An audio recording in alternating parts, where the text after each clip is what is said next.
حضرت معاویہ صحابی ہیں، کاتب وحی ہیں، حضور کے برادر نسبتی ہیں، صالح ہیں، ام حبیبہ بہن ہے ان کی جو حضور کی زوجہ محترمہ ہے، ان کا مقام بہت بلند ہے، لیکن ہم انہیں خلفائے راشدین میں شامل نہیں کرتے، اس لیے کہ ان کا جو خلافت کو اختیار کرنا یا حکومت اختیار کرنا یہ قبائلی عصبیت کی بنیاد پر تھا، باہمی مشورے کی بنیاد پر نہیں تھا۔ لیکن 20 سال تک ان کا دور حکومت ہے اور کوئی خون ریزی نہیں، کوئی غارت گری نہیں، کوئی اختلاف نہیں، کوئی بغاوت نہیں، کوئی جھگڑا نہیں، مدبر اس درجے کے تھے۔ اب آئیے آخری سٹیج آئی، حضرت معاویہ کو مشورہ دیا گیا، مغیرہ ابن شعبہ ایک بزرگ صحابی تھے، کہ دیکھیے جناب امیر، مسلمانوں میں اختلاف ہوا، 4.5 سال 5 سال خانہ جنگی رہی، اب اگر پھر معاملہ آپ کے انتقال کے بعد ایسے ہی چھوٹ گیا تو اختلافات ہوں گے، جھگڑے ہوں گے، مختلف دعوے دار سامنے آئیں گے، جنگیں ہوں گی، پھر دوبارہ جو ہے فساد ہو جائے گا، آپ کسی کو نامزد کر دیجیے۔ اور پھر مشورہ دیا اپنے بیٹے یزید کو نامزد کر دیجیے۔ حضرت معاویہ ریلیکٹنٹ رہے، لیکن اس کے بعد انہوں نے مان لیا اور فیصلہ کر لیا۔ یہاں میں چاہتا ہوں کہ بات سمجھ لیں اچھی طرح، اس معاملے میں اگر آپ حضرت معاویہ کی نیت پر شک کریں گے تو مجھے آپ کے ایمان پر شک ہو جائے گا۔ نیت پر نہیں، غلطی ہو سکتی ہے، صحابی ہیں، نیت غلط نہیں تھی، نیت کیا تھی؟ اور میں سمجھتا ہوں 100% درست تھی کہ اب اتنا پانی گزر چکا ہے پل کے نیچے سے وقت کے دریا میں کہ بارے صحابہ سب رخصت ہو چکے، اب اکثریت 9 مسلموں کی ہے، عصبیتیں بھی ہیں، قبائلی عصبیتیں ختم تو نہیں ہوئی، لہذا جب تک کوئی قبائلی عصبیت پیچھے نہیں ہوگی حکومت کے، حکومت نہیں چل سکے گی۔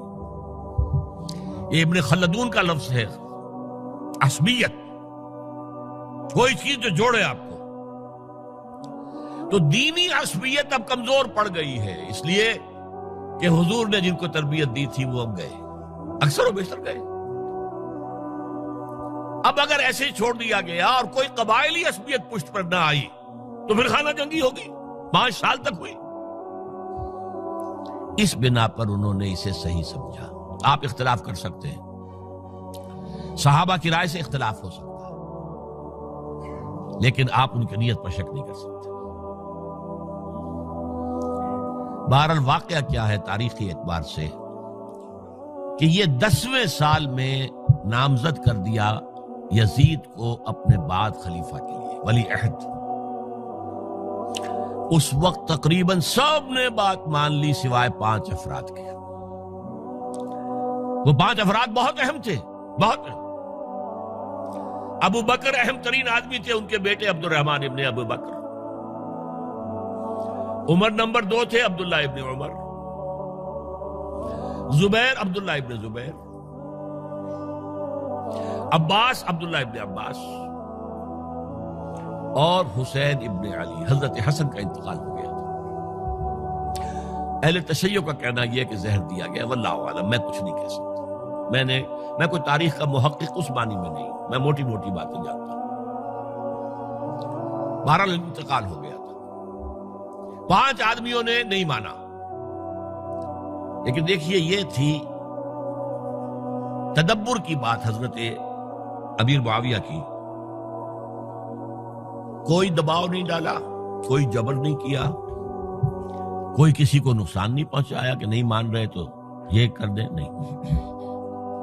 دیکھیں گے جب وقت آئے گا۔ جب وقت آیا حضرت معاویہ کے انتقال کے بعد، اب ایک صاحب جا چکے تھے، حضرت عبد الرحمن ابن ابی بکر فوت ہو چکے، اب 4 رہ گئے، 3 عبادلہ، عبداللہ ابن عمر، عبداللہ ابن عباس، عبداللہ ابن زبیر، ایک حسین ابن علی رضی اللہ تعالی عنہم اجمعین۔ جب بیعت ہو گئی یزید کی تو اب ان کے درمیان اختلاف ہوا۔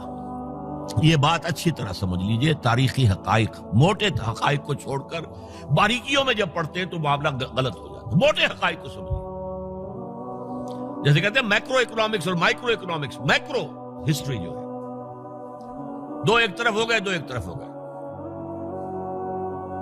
عبداللہ ابن عباس کی رائے ہوئی کہ اگرچہ یہ غلط کام ہوا ہے، یہ قیصر و کسریٰ کی سنت پر عمل ہو رہا ہے، لیکن یہ ایسی بڑی بات نہیں ہے کہ خون ریزی شروع کر دی جائے اور امن و امان ختم ہو جائے۔ یہی بات عبداللہ ابن عمر کی ہو گئی، یہ دو تو یکجا ہو گئے. مصلحت کہہ لیں جو بھی سمجھے، لیکن نیت پر حملہ نہیں کر سکیں گے آپ. دیانتاً انہوں نے یہ سمجھا کہ اب جب کہ ہو گیا معاملہ تو ٹھیک ہے.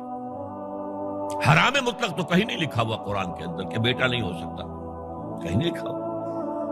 بہرحال ان دو کی رائے یہ ہوئی کہ اگرچہ کام غلط ہے لیکن اتنا غلط نہیں ہے کہ اس کو چیلنج کیا جائے اور اس سے جو ہے خانہ جنگی شروع ہو جائے اور فساد شروع ہو جائے. دو کی رائے یہ ہوئی کہ نہیں، we have to challenge it come what may. عبداللہ ابن زبیر، حسین ابن علی رضی اللہ تعالی عنہما یا عنہم، تو یہ دو علیحدہ. ان دو میں اب اختلاف ہوا. عبداللہ ابن زبیر کی رائے یہ تھی کہ یہی مقیم رہو مکے میں، حجاز میں، مکے اور مدینے میں، یہاں سے ریزسٹنس موومنٹ ہم شروع کریں گے، کیونکہ یزید کی خلافت تو دمشق میں تھی، بہت دور. حضرت حسین کو خطوط آ رہے تھے کوفے سے. کوفہ حضرت علی کا صدر مقام رہا تھا، اور جن سبائیوں نے فتنہ پیدا کیا تھا حضرت عثمان کے خلاف وہ بھی وہیں آباد تھے. انہوں نے خطوط کا تانتا باندھ دیا، آپ آئیے ہم آپ سے بیعت کریں گے اور کھڑے ہوں گے اور مقابلہ کریں گے اور اس یزید کی حکومت ختم کریں گے. ڈاک کے تھیلے بھرے ہوئے. حضرت حسین نے فیصلہ کیا کوفے جانے کا، بہت روکا. عبداللہ ابن عباس بہت ان سے بزرگ تھے عمر میں، اور ویسے بھی ایک اعتبار سے نانا تھے، ایک اعتبار سے پردادا تھے. حضرت عبداللہ ابن عباس حضور کے چچا زاد بھائی تھے، تو نانا ہو گئے کہ نہیں؟ حضور نانا تھے کہ نہیں؟ اور حضور کے چچا تھے حضرت عباس، ان کے بیٹے ہیں. تو اس اعتبار سے حضرت علی رضی اللہ تعالیٰ عنہ کے کیا ہو گئے؟ چچا. بہرحال میں کچھ گڑبڑ کر رہا ہوں اس وقت. وہ دوڑتے جا رہے تھے کہ حسین خدا کے لیے مت جاؤ، خدا کے لیے مت جاؤ، یہ کوفی تمہارا ساتھ نہیں دیں گے. الکوفی لا یوفی، کوفی وفا نہیں کرتا وعدہ. اور خدا کے لیے اگر جانا ہے اپنے گھر والوں کو یہاں چھوڑ دو.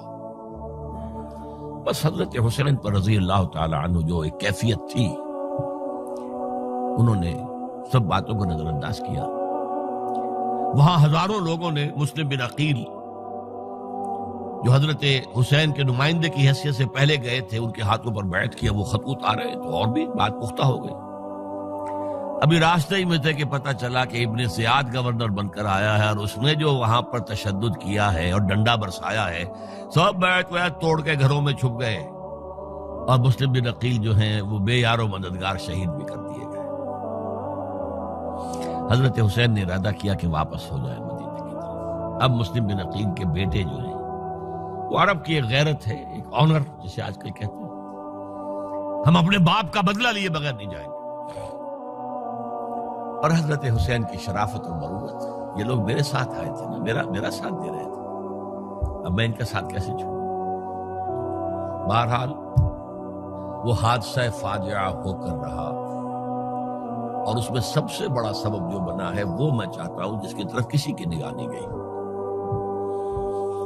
افسوس یہ ہے کہ میرا اس پر جو کتاب چاہے سانحہ کربلا وہ آؤٹ آف پرنٹ تھا. کوشش تھی کہ آج یہاں وہ پیش کیا جاتا، مختصر ترین، لیکن آپ دیکھیں گے کہ کلیئر ہو جاتی ہے ہسٹری. دو کتابچے ہیں. شہید مظلوم، میرے نزدیک مظلوم ترین شہید حضرت عثمان رضی اللہ تعالی، اور سانحہ کربلا، بہت بڑا سانحہ، اس میں کوئی شک نہیں. حضرت حسین کا صبر اور مثابرت اور استقلال اور شجاعت، یہ مثالی ہے تاریخ کے اندر. اپنے سامنے جو ہے اپنے ایک ایک کر کے چراغ گل ہو رہے ہیں، خاندان سارا ختم ہو رہا ہے، شیرخوار بچے شہید ہو رہے ہیں. وہ تو ایک بچہ بیمار تھا، حضرت علی بن حسین زین العابدین رحمت اللہ علیہ، وہ بچہ ہے. لیکن اصل میں شرافت اور مروت جو ہے وہ بسا اوقات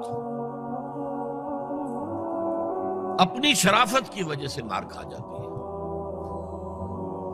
حضرت حسین سے میرے نزدیک یہ ایک اسٹریٹجک مسٹیک ہوئی کہ جب کوفیوں کا لشکر سامنے تھا تو وہاں کھڑے ہو کر ایک ایک کا نام لے گا، فلاں ابن فلاں کیا تم نے مجھے خط نہیں لکھا تھا؟ اے فلاں ابن فلاں کیا تم نے مجھے خط نہیں لکھا تھا؟ سب کے راز فاش کر رہے ہیں، اور دیکھو یہ میرے پاس یہ تھیلے بھرے ہوئے تمہارے خطوں کے موجود ہیں، تم نے مجھے بلایا اور میں آیا۔ یہ بات تھی جس کی بنا پر اب ان کے لیے کوئی چارہ نہیں تھا کہ انہیں شہید کر دیں، ورنہ تو یہ ہمارا بھانڈا پھوڑ دیں گے جا کر یزید کے پاس، تو ہماری کھالیں کھنچ جائیں گی۔ یہی وجہ ہے کہ حضرت حسین نے 3 آفرز کی، مجھے واپس مدینے جانے دو، نہیں،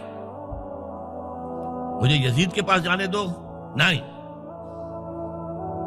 مجھے کہیں اسلامی سرحد پر بھیج دو، میں وہاں پر کافروں سے جنگ کرتے ہوئے زندگی ختم کر لوں گا، نہیں، ہیئر اینڈ ناؤ بیٹھ کرو۔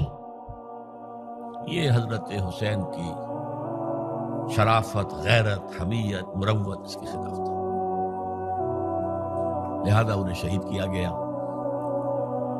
اور پھر خیموں کو آگ لگائی گئی۔ یہ نوٹ کیجئے کیوں لگائی گئی۔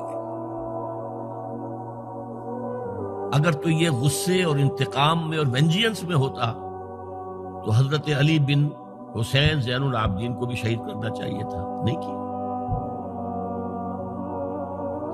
اگر یہ اس طرح کا معاملہ ہوتا تو خواتین کی بے حرمتی ہوتی، نہیں ہوئی۔ یہ خیمے کیوں جلائے؟ تاکہ وہ جو ایویڈنس ہے وہ ختم ہو جائے، ہمارے خلاف یہ جو ڈاکومنٹری پروف لیے پھر رہے ہیں، خیمے جلیں گے اور یہ تھیلے بھی جل جائیں گے اور یہ خود بھی جل جائیں گے اور ہم بچ جائیں گے۔ یہ ہے میرا تجزیہ۔ بہرحال اس میں کوئی شک نہیں کہ تاریخ انسانی کے عظیم حوادث میں سے وہ ہے، اور میرے نزدیک حضرت حسین رضی اللہ تعالیٰ عنہ کا اختلاف کر سکتا ہے، جو چاہے کرے، حضرت حسین سے اختلاف کرے اور اتفاق کرے حضرت عبداللہ ابن عمر، عبداللہ ابن عباس کے ساتھ، تب بھی ٹھیک ہے، اور اگر حضرت عبداللہ ابن عباس اور عبداللہ ابن عمر سے اتفاق کرے اور حضرت حسین ان سے اختلاف کرے، تب بھی شک ہے۔ معصوم کوئی نہیں، ہمارے نزدیک معصومیت خاصہ نبوت ہے، نبوت ختم ہوئی حضور پر، معصومیت ختم ہوئی۔ غلطی ہر ایک سے ہو سکتی ہے اور آپ رائے رکھ سکتے ہیں، لیکن کسی صحابی کی نیت پر حملہ نہیں کریں گے آپ۔ صحابی کی نیت پر حملے کا مطلب کیا ہے کہ محمد صلی اللہ علیہ وسلم تزکیہ نفس نہیں کر پائے، یہ ریفلیکٹ کرے گی حضور کی اس پوری کی پوری جد و جہد پر کہ شخصیت سازی نہیں کر پائے محمد صلی اللہ علیہ وسلم، نہیں، معاذ اللہ ثم معاذ اللہ ثم معاذ اللہ۔ بہرحال یہ ہے تاریخ کے اعتبار سے ہمارے ہاں جو عظیم ترین ذی الحجہ کے مہینے میں حضرت عثمان شہید ہوئے تھے، 28 ذی الحجہ کو حضرت عمر پر حملہ ہوا تھا، 1 محرم کو ان کی شہادت ہوئی تھی، 10 محرم کو یہ سانحہ کربلا پیش آیا تھا۔ یہ ہماری اس ابتدائی تاریخ کے اہم لینڈ مارکس سے جنہیں ہم شہادت کے نام سے جانتے ہیں، لیکن میں اب پھر دوبارہ کہوں گا کہ یہ اللہ کی راہ میں قتل ہوئے ہیں۔ وَلَا تَقُولُوا لِمَنْ يُقْتَلُ فِي سَبِيلِ اللَّهِ أَمْوَاتٌ بَلْ أَحْيَاءٌ وَلَكِنْ لَا تَشْعُرُونَ وَلَا تَحْسَبَنَّ الَّذِينَ قُتِلُوا فِي سَبِيلِ اللَّهِ أَمْوَاتًا بَلْ أَحْيَاءٌ عِندَ رَبِّهِمْ يُرْزَقُونَ۔ لیکن وہ شہادت علی الناس کی ذمہ داری جو مجھ پر اور آپ پر ہے، حضرت حسین کو یاد کر لیں، حضرت عثمان کو یاد کر لیں، ان کے لیے کوئی رنج اور غم کا اظہار کر لیں، اس سے کچھ حاصل نہیں ہے۔ حاصل تو یہ ہے کہ شہادت علی الناس کی تیاری کیجئے، اپنی ذاتی زندگی میں آج سے گواہی دیجئے اللہ کے بندے ہونے کی، اپنے عمل میں، اپنے قول میں، اور کوشش کیجئے کہ مل جل کر اس ملک کے اندر وہ نظام برپا کریں کہ جو شہادت علی الناس، دین حق کے ایک کامل نمونے کے طور پر دنیا پر حجت قائم کر دے کہ دیکھ لو اپنی آنکھوں سے، یہ ہے وہ دین حق جو محمد لے کر آئے تھے۔ اللہ تعالیٰ مجھے اور آپ کو اس کی توفیق عطا فرمائے۔ باقی یہ کہ یہ کیسے ہوگا، اس پر تو میری کتابیں پہلے بھی تقاریر میں کر چکا ہوں، وہ منہج انقلاب نبوی وغیرہ وہ ہے، ان کا مطالعہ کیجیے۔